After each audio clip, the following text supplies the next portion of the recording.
औज़ु बिल्लाहि मिनश्शैतानिर्रजीम बिस्मिल्लाहिर्रहमानिर्रहीम अस्सलामु अलैकुम वरहमतुल्लाहि वबरकातुहू। व्यूअर्स, मैं हूं मोहम्मद नदीम और आप देख रहे हैं edtech IT education. Viewers, C plus plus programming का सिलसिला जारी है और आज की वीडियो के अंदर हम देखने जा रहे हैं कि हमारे पास जो विजुअल स्टूडियो कोड है उसके अंदर हम ये चीज़ डिमॉन्स्ट्रेट करेंगे कि what are the arithmetic operators. इनके बारे में थोड़ी सी डिटेल मिलेगी आपको और प्रैक्टिकली हम करके देखेंगे और उनकी आउटपुट चेक करेंगे कि अरिथमेटिक ऑपरेटर्स जो हैं वो कैसे काम करते हैं और इसके अंदर कैसे यूज़ होते हैं।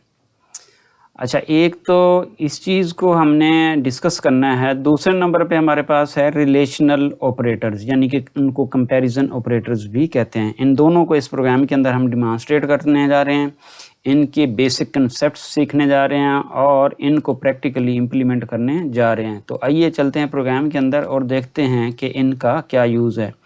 सबसे पहले नंबर पे देखिए कि पहले तो आपको ये बता दूं कि अरिथमेटिक असाइनमेंट ऑपरेटर्स, लास्ट जो मेरी वीडियो थी उसके अंदर आपने देखा कि उसके अंदर इसको मैंने यूज़ किया कि एक ही स्टेटमेंट के अंदर मैंने उसको कुछ ऑपरेशन भी किया, जैसे इंक्रीमेंट का ऑपरेशन किया था और साथ ही उसकी वैल्यू भी असाइन कराई थी।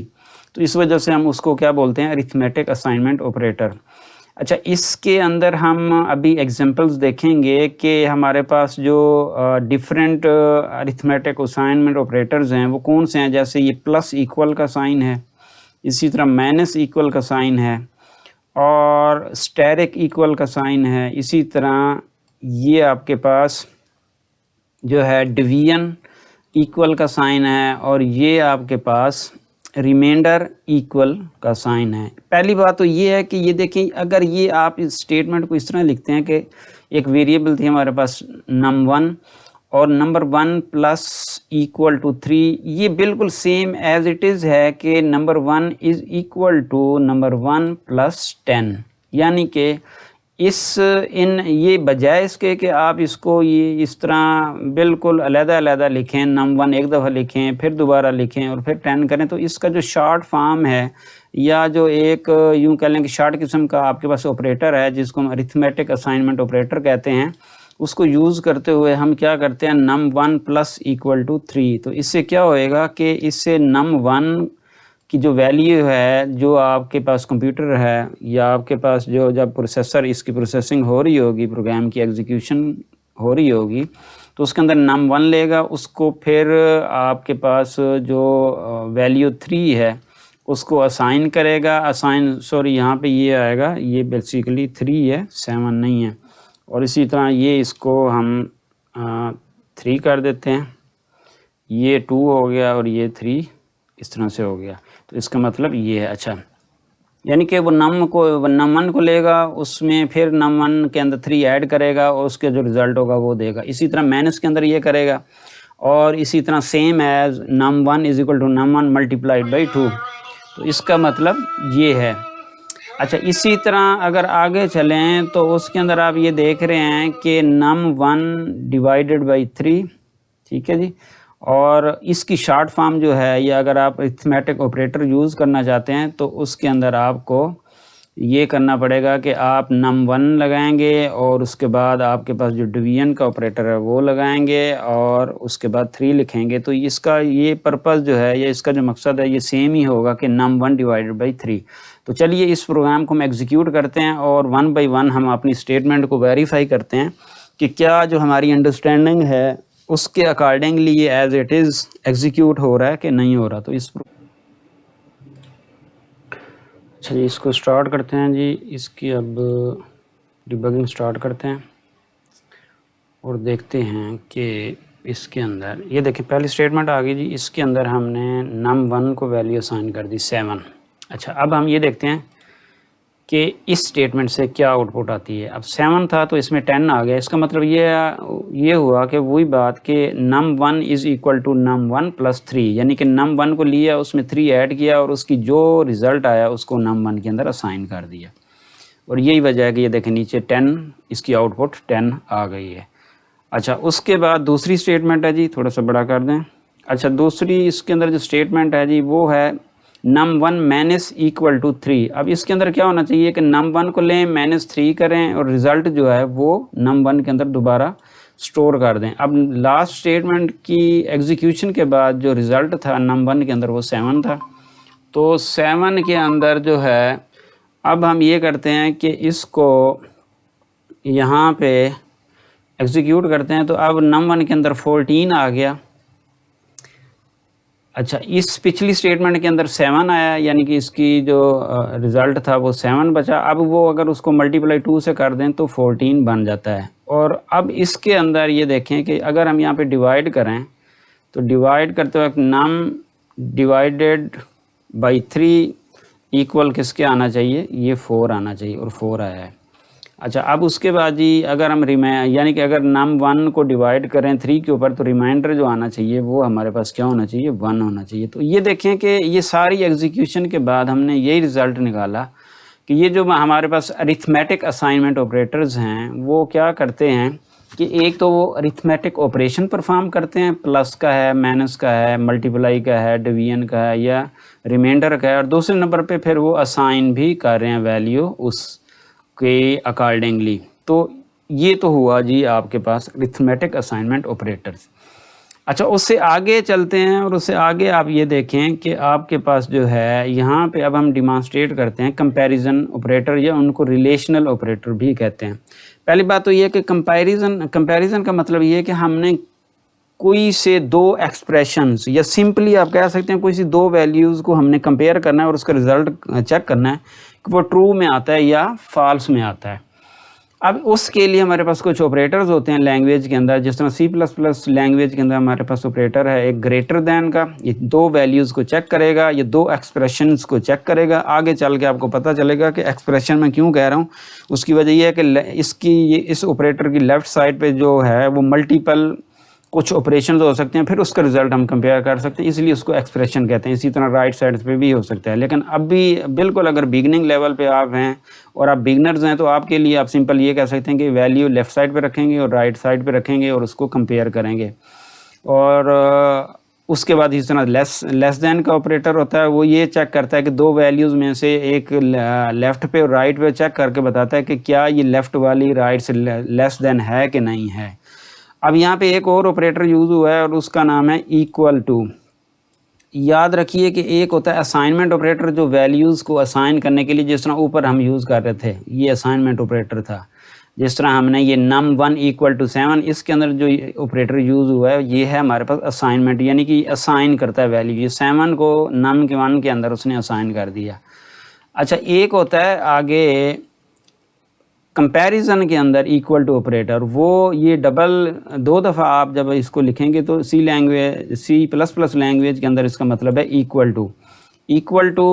और जो असाइनमेंट ऑपरेटर है इसमें डिफरेंस आपको बताना चाहिए कि ये कंपैरिजन के लिए यूज़ होता है, दो चीज़ों को कंपेयर करने के लिए कि वो इक्वल हैं कि नहीं है, और वो जो था वो असाइनमेंट के लिए यूज़ होता है। इसी तरह जी एक और ऑपरेटर यूज़ होता है, वो होता है जी नॉट इक्वल टू, और उसके अंदर हम ये चेक करते हैं कि ये, बल्कि ये शुरू में आता है ये वाला एक्सक्लेमेशन साइन कि नॉट इक्वल टू, और वो चेक करके बताएगा कि क्या दो वैल्यूज़ जो हैं वो नॉट इक्वल टू हैं कि या नॉट इक्वल टू हैं। इसी तरह आगे फिर आपके पास ग्रेटर दैन या equal to and less than or equal to. उसके बाद है जी आपके पास greater than or equal to, यानी कि हम ये चेक करना चाह रहे हैं, ये ऑपरेटर हमें ये बता रहा है कि greater than or equal to. इसका भी मतलब समझ लें, अभी प्रैक्टिकली आपको दिखाता हूँ, फिर आपको समझ आएगी कि ये काम क्या करते हैं। इसी तरह इसको बोलते हैं जी less than or equal to. अच्छा, अब इस प्रोग्राम के अंदर हमारे पास जो है ये हमने एक नंबर लिया है जी, ठीक है। नंबर की हम वैल्यू यूज़र से इनपुट लेंगे, यूज़र से इनपुट लेके आगे फिर इन स्टेटमेंट्स को हम एग्जीक्यूट करेंगे। ये देखें num लेस दैन 10, इसका देखेंगे क्या रिज़ल्ट आता है, इसका क्या आता है। अब ये बेसिकली पहली बात तो ये है कि ये जो रिलेशनल ऑपरेटर या कंपैरिजन ऑपरेटर हैं, इनके थ्रू हम एक रिज़ल्ट लेंगे, जो आउटपुट देंगे वो या तो ट्रू होगी या फॉल्स होगी। यानी कि वो या तो स्टेटमेंट अगर उसकी जो रिज़ल्ट है ट्रू फॉर्मेट में आता है तो वो ट्रू रिज़ल्ट देगा या फॉल्स देगा। और हम कुछ लैंग्वेजेस के अंदर डायरेक्ट ये ट्रू या फॉल्स शो होता है, और कुछ लैंग्वेजेस के अंदर इसका फिर आगे हम इसके अंदर ना ट्रू को 0 से ट्रू को 1 से शो करते हैं और फॉल्स को 0 से शो करते हैं। C++ के अंदर ऐसे ही होता है कि अगर एक स्टेटमेंट ट्रू होती है तो उसका जो रिज़ल्ट आता है वो 1 में आता है, और अगर फॉल्स होती है तो उसका रिज़ल्ट माइनस में आता है, सॉरी उसका रिज़ल्ट 0 में आता है। यानी कि 0 या 1, जो स्टेटमेंट ट्रू होगी उसका रिज़ल्ट 1 आएगा, और जो स्टेटमेंट फॉल्स होगी उसका रिज़ल्ट 0 आएगा। अच्छा जी, अब हम इस प्रोग्राम को आगे एग्जीक्यूट करते हैं, और एग्जीक्यूशन के बाद हम देखते हैं कि अब हम यहाँ पे आ गए हैं। अब ये स्टेटमेंट कह रही है कि एंटर नंबर। इस स्टेटमेंट को एग्जीक्यूट करेंगे तो फ़र्ज़ कि मैं यहाँ पे 20 एंटर कर देता हूँ। ये देखें नीचे मैंने टर्मिनल में वो इनपुट ले रहा है, इसको एंटर करेंगे तो अब ये देखें वो उसने इनपुट ले ली। तो cn ऑपरेटर के थ्रू हमने एक वेरिएबल के अंदर वैल्यू रखवा ली, वो 20 रखवा ली, और हमने खुद ही इनपुट दी है। एक प्रोग्राम के अंदर हमने स्टेटमेंट लिखी थी cn, उसके थ्रू हमने इसको वैल्यू को ले लिया है। अच्छा, अब ये 20 वैल्यू आ गई। अच्छा, पहले नंबर पे हम ये चेक करने जा रहे हैं कि क्या नंबर 1 इज़ लेस दैन 10। तो नंबर 1 के अंदर वैल्यू 20 है, क्या हम ये देखेंगे कि ये इसका रिज़ल्ट ट्रू आता है या फॉल्स आता है। यानी कि नंबर 1 हम चेक करेंगे कि 10 से लेस है कि नहीं है। तो इसको हम एग्जीक्यूट करते हैं, और ये देखें इसका जो रिज़ल्ट आया है हमारे पास वो आया है जी 0। उसकी रीज़न क्या है? उसकी रीज़न ये है कि चूँकि नंबर 1 यानी कि ये फॉल्स आई है, ये स्टेटमेंट जब एग्जीक्यूट हुई है तो इससे रिज़ल्ट हमें ये ट्रू मिलना था या फॉल्स मिलना था, ये चूँकि आपके पास कंपैरिजन ऑपरेटर था। अच्छा, अब इसमें ये वैल्यू 0 आ गई है, तो इसका मतलब ये है कि ये फॉल्स है। दूसरे नंबर पे चेक करते हैं जी। दूसरे नंबर पे है जी नंबर ग्रेटर देन 10, तो इसमें 1 आना चाहिए, यानी कि ये स्टेटमेंट ट्रू होनी चाहिए। इसको एग्जीक्यूट करते हैं, ये देखें नीचे आपके पास 1 आ गया। इसका मतलब ये स्टेटमेंट जो है ये बता रही है कि ये वाकई ही ये स्टेटमेंट सही है और ट्रू है, और इसलिए इसका रिज़ल्ट 1 है। अच्छा, उससे आगे चलते हैं। अब हम देखते हैं कि क्या ये इसको बोलते हैं इक्वल ऑपरेटर। ये ऊपर हमने देखा था, इसको इक्वल ऑपरेटर कहते हैं। ये दो वैल्यूज़ को कंपेयर करेगा, कंपेयर करने के बाद हमें बताएगा कि क्या वो इक्वल हैं कि नहीं है। ऊपर भी ऐसे ही है, ये दो वैल्यूज़ को कंपेयर की, उसने बताया कि लेस देन है कि नहीं है। फिर यहाँ पे वेरिएबल को कंपेयर किया, चेक किया कि ग्रेटर देन है कि नहीं है। यहाँ पे ये चेक करेगा कि ये जो वेरिएबल है इन दो वैल्यूज़ को, पहले एक वेरिएबल के अंदर वैल्यू पड़ी हुई है, और ये हमने यहाँ पे यूँ लें कि पूरी की पूरी वैल्यू कांस्टेंट फॉर्मेट में लिख दी है, खुद ही वैल्यू लिख दी है, और उसमें चेक कर रहे हैं कि ये इक्वल है कि नहीं। अब ये देखें नम इज़ इक्वल टू 10, नहीं जी, ये चूँकि 20 था तो इसलिए ये फॉल्स आया, नीचे यहाँ पे फॉल्स आ गया। अच्छा, अब हम ये चेक करें कि नॉट इक्वल टू 10। अब नॉट इक्वल का मतलब ये है कि ये हमें बताया कि नॉट इक्वल है कि इक्वल है, यानी कि नॉट इक्वल के केस में अगर नॉट इक्वल है तो ट्रू आना चाहिए, अगर इक्वल है तो फॉल्स आना चाहिए। अब देखते हैं इसमें क्या आता है। ये देखें नॉट इक्वल के केस में ये ट्रू आ गया। उसकी रीज़न ये कि वाकई ये ट्रू स्टेटमेंट है कि ये इसके नॉट इक्वल है, इक्वल नहीं है। ये 20 है 10 है तो इक्वल कैसे हो सकते हैं, तो उस वजह से नॉट इक्वल है और ये ट्रू है। अच्छा जी, अब ये थोड़ी सी कन्फ्यूज़न होती है नॉट इक्वल, तो इसको थोड़ा आप समझेंगे कि नॉट इक्वल हम ये चेक कर रहे हैं कि नॉट इक्वल है कि नहीं है। यानी कि हम अब ये नहीं चेक करें कि ऊपर वाले स्टेटमेंट हम चेक कर रहे थे इक्वल है कि नहीं है, ये दो वैल्यूज़ इक्वल हैं कि नहीं है। इसमें हम ये चेक करें कि नॉट इक्वल हैं कि नहीं है।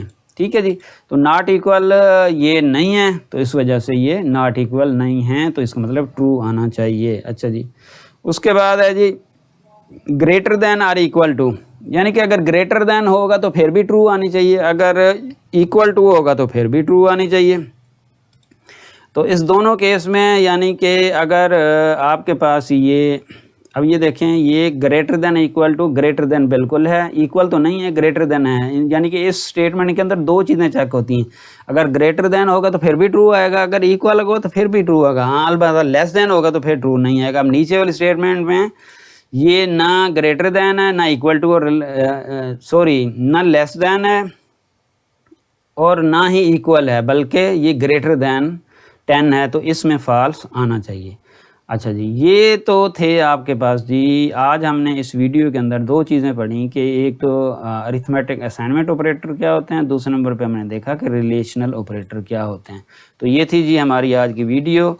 और अल्लाह ताला हम सब के हलाल रिज़्क़ में बरकत अता फरमाए और अल्लाह ताला हमें अपने सिवा किसी का मोहताज ना करे। इन दुआओं के साथ अल्लाह हाफ़िज़। इंशाल्लाह मिलेंगे अगली वीडियो में। अनटिल देन अल्लाह हाफ़िज़।